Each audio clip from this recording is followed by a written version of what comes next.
শোনেন, 50-55 বছর সংসার করেছে বাংলাদেশে বহু দম্পতি আছে এখন।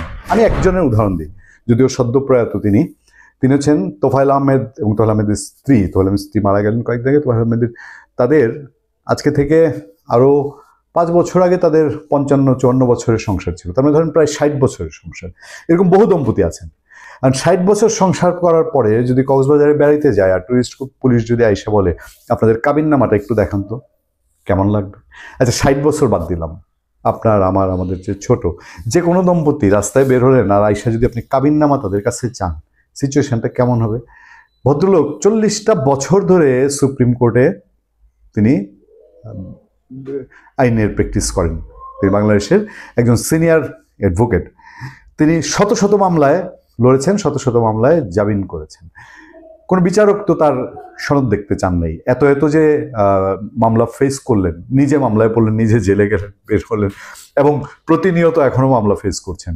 বিচারক তার কাছে সনদ চান নাই। আমি জানি না আন্তর্জাতিক অপরাধ ট্রাইব্যুনাল কেন তার কাছে সনদ চেয়েছে। নিশ্চয়ই আমি তো ট্রাইব্যুনালের উপরে কথা বলতে পারি না, কোনো একটা কারণ আছে। ভালো হয়েছে না?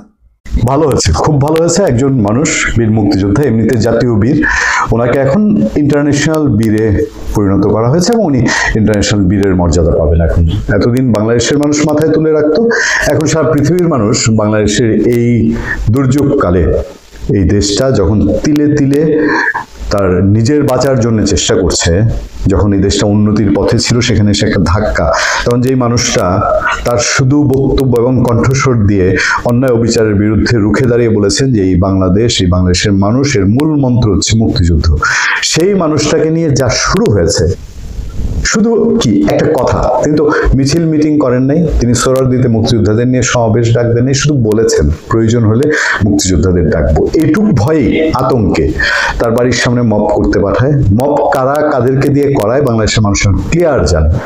এই মবের কারিগর যে ডক্টর ইউনূস সাহেবের আশেপাশের লোকজন এবং তার যে এখানে প্রচন্ড সম্মতি আছে, এটা বোঝার জন্য এখন আর ইতিহাসবিদ হওয়ার দরকার নেই, আদালতে গিয়ে এটা প্রকাশ করার দরকার নেই, অথবা ওনার মতন করে একটা কমিশন গঠন করে গল্পের ছলে কমিশন রিপোর্ট দেওয়ার দরকার নেই। অ্যাডভোকেট ফজলুর রহমান, তার বিরুদ্ধে মব করা হলো, তারপরে একদল লোক ওই মবের পৃষ্ঠপোষক তারা দাবি তুলল বিএনপি তার বিরুদ্ধে ব্যবস্থা নেই।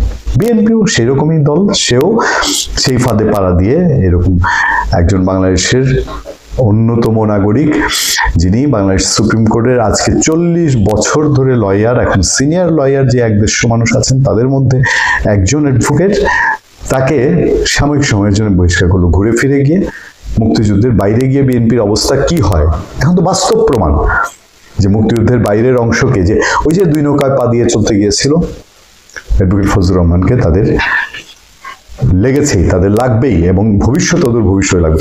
অ্যাডভোকেট ফজলুর রহমান গত 6 মাস ধরে যেই কথাবার্তা বলে এসছে, বা ধরেন প্রায় 1 বছর ধরে যেই কথাগুলো বলে এসছে, প্রত্যেকটা কথা বিএনপির ক্ষেত্রে এখন সত্য হয়ে দাঁড়াচ্ছে।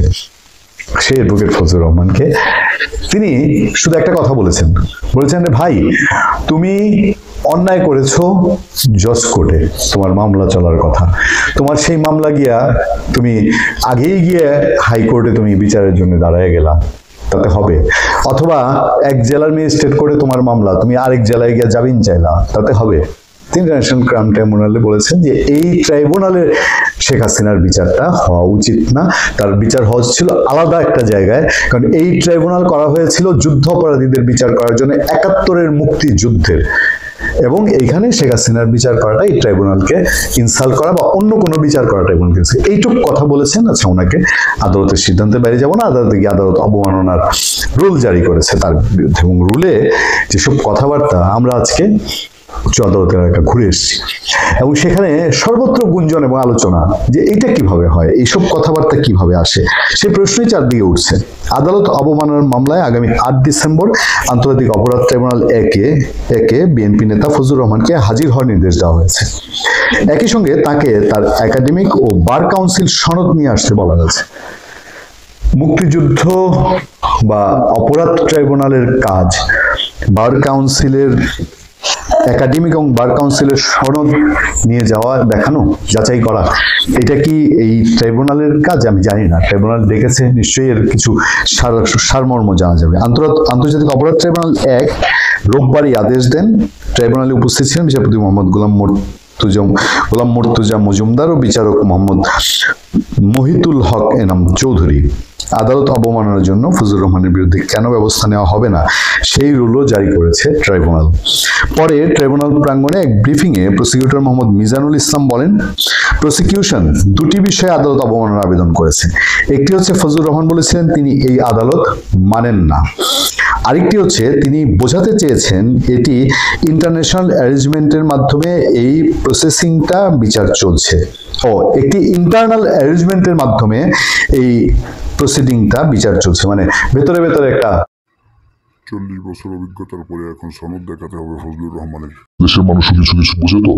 মিজানুল ইসলাম বলেন, ট্রাইব্যুনাল প্রসিকিউশনের আবেদন মঞ্জুর করেছেন, কেন আদালত অবমাননার জন্য ফজলুর রহমানের বিরুদ্ধে ব্যবস্থা গৃহীত হবে না সেই রুল জারি করেছে ট্রাইব্যুনাল। তাকে আগামী 8 ডিসেম্বর সরাসরি ট্রাইব্যুনালে হাজির হওয়ার নির্দেশ দেওয়া হয়েছে। সেই সঙ্গে তার একাডেমিক বার কাউন্সিল সনদ সহ উপস্থিত হতে বলা হয়েছে। আগামী জাতীয় সংসদ নির্বাচনে কিশোরগঞ্জ 4 আসনে বিএনপি মনোনয়ন পেয়েছে ফজলুর রহমান।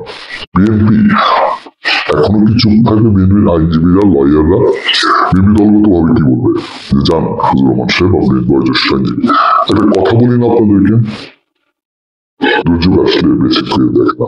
বিএনপি এক সময় যা মনে করেছিল, আচ্ছা করছে বলাবান বৈষম্য বিরোধীরা মত করছে, এটা করছে সেটা করছে, আমি তো নিরাপদে আছি। আজকে অ্যাডভোকেট ফজলুর রহমানের পাশে বিএনপি কতটুকু থাকবে এটা দেখার বিষয়। 8 তারিখ পর্যন্ত, 8 ডিসেম্বর পর্যন্ত। তবে বিএনপি নিজের বিবেচনা কি বলে, যে তারা কি মনে করবে ফজলুর রহমান এই ট্রাইব্যুনাল মানে না, আচ্ছা বা এই ট্রাইব্যুনালের বিচার মানে না। ফজলুর রহমান কিন্তু ট্রাইব্যুনাল মানেন না এভাবে বলেননি। আপনারা যারা তার যে চ্যানেল 24 এর শোটার জন্য তাকে সহজ করেছে সেটা সবটা দেখবেন, এবং সেই শোতে তিনি সেইটাই বলেছেন যে এই ট্রাইব্যুনালের মতো আছে, কিন্তু শেখ হাসিনার বিচারটা এই ট্রাইব্যুনালে না হয় একটা স্পেশাল ট্রাইব্যুনালে হওয়া উচিত ছিল, বা আওয়ামী লীগের বিচার যারা দোষী তাদের সেখানে হওয়া উচিত ছিল। তিনি সেইভাবে কথাটা বলেছেন।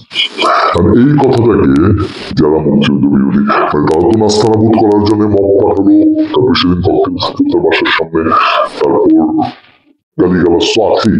এই বয়সে একটা মানুষকে তার হাত না, তার গোড়ালির সমান ছেলে পেলে যেসব ভাষা ব্যবহার করে সেগুলো করে যাচ্ছে।